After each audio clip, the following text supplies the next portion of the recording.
আসসালামু আলাইকুম ভিউয়ার্স, আজকে আমরা মিৎসুবিশি পাজারো গাড়ির মোবিল চেঞ্জ এবং ফিল্টার চেঞ্জ কীভাবে করতে হয় সেটা দেখাবো। এবং বন্ধুরা, প্লিজ আমার চ্যানেলটি লাইক অ্যান্ড সাবস্ক্রাইব করুন এবং মতামত থাকলে কমেন্ট বক্সে কমেন্ট করে জানান। ইঞ্জিন অয়েল বা মোবিল চেঞ্জ করার জন্য প্রথমে আমাদের চেম্বার থেকে ড্রেন নাটটি খুলতে হবে। ড্রেন নাট খোলার পর মোবিল ইঞ্জিন থেকে বের হয়ে যাবে। এখন মোবিল পড়তেছে।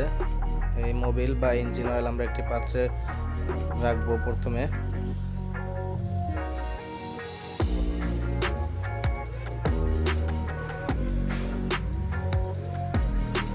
এখন আমরা মোবিল ফিল্টার বা অয়েল ফিল্টারটি খুলবো। এই ফিল্টারটা খোলা একটু ঝামেলা, যেহেতু এই ফিল্টারটি খোলার জন্য যে ডিভাইসটা এখানে ব্যবহার করা হয় সেই ডিভাইসটি এখানে ব্যবহার করার কোনো জায়গা নেই। সেজন্য আমরা ম্যানুয়াল পদ্ধতিতে অর্থাৎ দড়ি দিয়ে খুলবো। দেখতে পাচ্ছেন দড়ি দিয়ে খুলতেছি।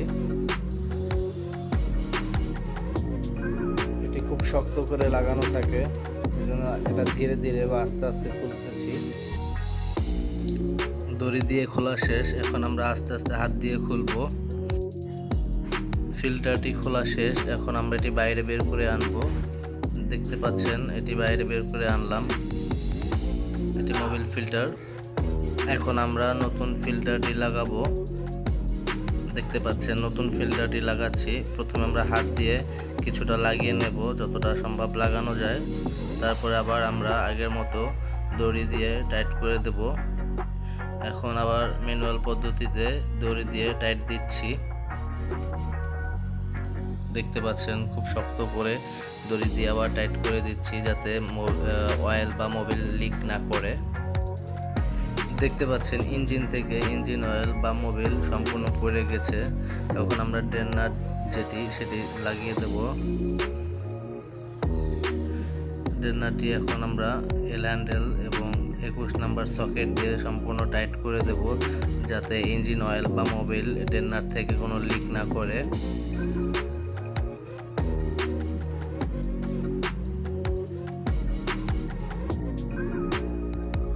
ড্রেন নাটটি লাগানো হয়ে গেছে প্রায়। সম্পূর্ণ টাইট করে দেব।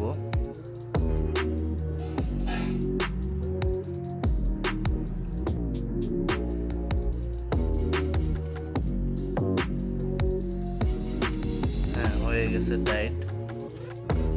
এখন আমরা ইঞ্জিন অয়েল ঢালবো। পাজারো স্পোর্টস গাড়ি মিৎসুবিশি, এই গাড়িটিতে 6 লিটার মোবিল লাগে। এখন আমরা এই ইঞ্জিনে মোবিল ঢেলে দেব। 6 লিটার ইঞ্জিন অয়েল ঢেলে দেব।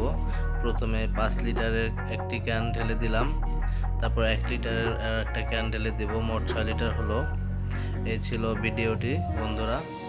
ধন্যবাদ সবাইকে, এবং যদি কোনো মতামত থাকে কমেন্ট বক্সে জানাবেন, এবং আমার চ্যানেলটি অবশ্যই প্লিজ লাইক অ্যান্ড সাবস্ক্রাইব করুন।